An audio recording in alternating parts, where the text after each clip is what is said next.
Today I'm not at the German Panzer Museum, but they invited me in 2019-2020 and I'm legally obliged to mention that, since I want to use some of the footage I took there for this video on Panzergrenadier Squad Tactics. For that we will use a semi-official training manual from January 1944, which was written by a commander of a training battalion. The book was specifically written for trainers of recruits and is a supplement to existing official regulation. This manual is special since it deals with the squad, which at the point had 10 men, whereas most other publications focus on the platoon, company or even larger units. First off, let us look at the organization. The armored Panzergrenadier Squad, according to the November 1943 organization, consists of 10 men.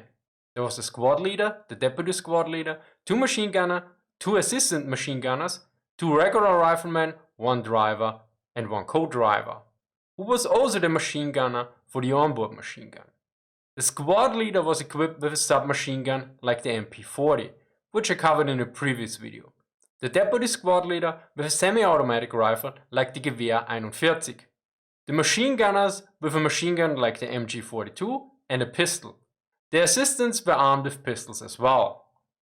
The 2 riflemen used bolt-action rifles like the K98K. This was also the case with the driver and the co-driver. Important to note here, this was the authorized strength. In the field, numbers could be different. The Panzergrenadier Squad changed throughout the war. For instance, in the November 1941 organization, it had a size of 12 men. So 2 more riflemen, yet also 2 machine guns. In contrast, the regular German Rifle Squad had 10 men from October 1939 to October 1943, when it was reduced to 9 men. Additionally, in both cases, it was only equipped with 1 machine gun.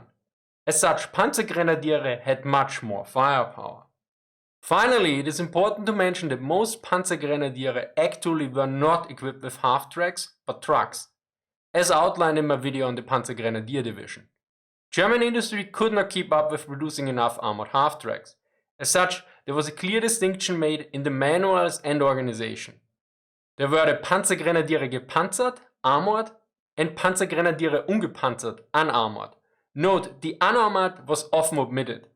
This is the reason why I said armored Panzergrenadier Squad, which might sound a bit odd, but it is just precise. Now let us look at the example where the squad is employed as a Spitzengruppe, literally top or leading squad, yet translated as point squad or advanced element by the US Army in 1944. The manual explains the role of the point squad as follows. The armored point squad has the task to protect the following elements: platoon, company from surprise attack, to remove obstacles, to break weaker resistance, and to ensure undisturbed advance. When encountering the enemy, it provides the platoon or company with a foundation for their employment with security and reconnaissance. In the first example, the terrain is a light mixed forest. The road goes from west to northeast.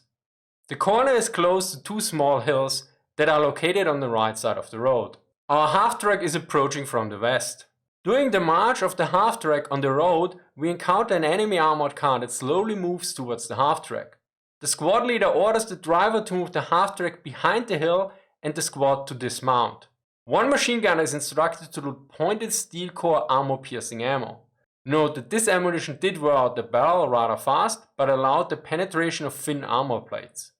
The machine gunner is instructed to go into position under cover to a nearby bush that allows the engagement of the approaching enemy.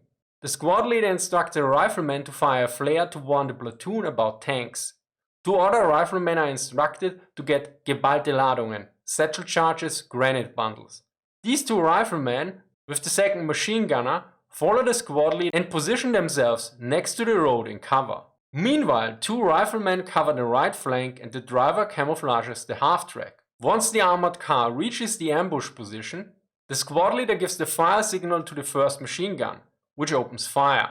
Once the armored car stops, the MG stops the fire and the riflemen with the granite bundles assault the armored car. The manual notes that the instructor should pay close attention to the proper use of the granite bundles, namely that they are used against weak points like cooling inlets, engine hood or protruding turrets. Now those of you who know how granite bundles look like might ask, how did they prevent the grenade bundles from falling off? Sadly, this is not specialized in the manual, but in a previous video that covered infantry anti-tank tactics from winter 1941-42, there was an example given, where such a bundle was placed into a bag filled with sand. I assume this method or a similar one was used to keep the bundle in place. Anyway, after the armored car is destroyed, the riflemen mount the half-track again and continue their march. Along the road, a more dangerous situation is encountered. The half-track is now moving along a road in marshland. The road leads from west to east. Suddenly, at around 400 meter distance, the fire of an enemy anti-tank gun is spotted, and the shot passes by. We are aware that this anti-tank gun is able to fire, yet it is not in a fortified position. This is apparent from the tactical symbols. Since German tactical symbols used additional signs to indicate if a weapon was in position or not. In order to provide immediate cover, a smoke grenade is thrown. These were kept ready by the squad leader, something that was specified in the official regulation and the manual. The manual notes that it is important to take into account the direction of the wind. Additionally, the half-track immediately moves over to the other side of the road. The squad dismounts. Note, if the half-track is engaged by anti-tank fire, the manual notes two main scenarios and how to act under these circumstances. While under fire by armor-piercing weapons, the squad leader must decide whether he will reach the nearest cover with the squad mounted, possibly by deploying smoke on the half-track, and dismount for action, or whether he will quickly separate the squad from the half-track by ordering it to dismount immediately. The latter will usually be the case if the half-track is directly under enemy anti-tank gun fire and driving back to the next cover takes longer than dismounting. The dismounted squad immediately conducts observation of the enemy. Yet back to our example. Similarly to the previous example, one machine gun is brought into position at the front and suppresses the anti-tank gun, while the second machine gun is used for flanking the enemy. In this case, the squad leader leads one machine gunner and 3 riflemen around the small hill and then engages the anti-tank gun from behind. Note that depending on the situation, a machine gun on the half-track can also be used against the anti-tank gun, yet this requires the proper communication is established. Once the anti-tank gun is disabled, the squad mounts up again. This brings us to a rather similar situation, although this time the terrain is uneven and bumpy, as is the road, which leads east-northeast. The surrounding terrain is a high forest, thus there is more cover and concealment than previously. After passing a slight corner, our half-track is engaged by an anti-tank gun at around 500 meters. According to the tactical symbols, it is in proper position. A little bit of trivia here, the original figure actually uses a symbol for an anti-tank gun that is outdated by the 1943 tactical symbol standards, unlike the previous figure. Anyway, in this situation, since the terrain and road is uneven enough, the half-track backs into cover, while the co-driver engages the enemy anti-tank gun with the onboard machine gun, while the half-track is still moving. Note that under normal circumstances, firing while moving is to be avoided. The firefight is conducted with the onboard machine gun from the stationary half-track, since effective and accurate hits can be obtained only by firing during a firing halt. However, short bursts of fire while driving at detected enemy targets at moderate speed and at close ranges force the enemy into cover and hinder him in the operation of his weapons. This effect is to be exploited by successive firing halts to destroy the paralyzed enemy with well-directed fire. As such, firing while moving is to be conducted only to provide suppressive fire. Note that in the original figure, smoke is used, like in the previous example, yet the text does not mention it. Considering the different terrain situation and the general guidelines, I assume that the smoke in the figure is likely an error or shown to indicate an alternative solution.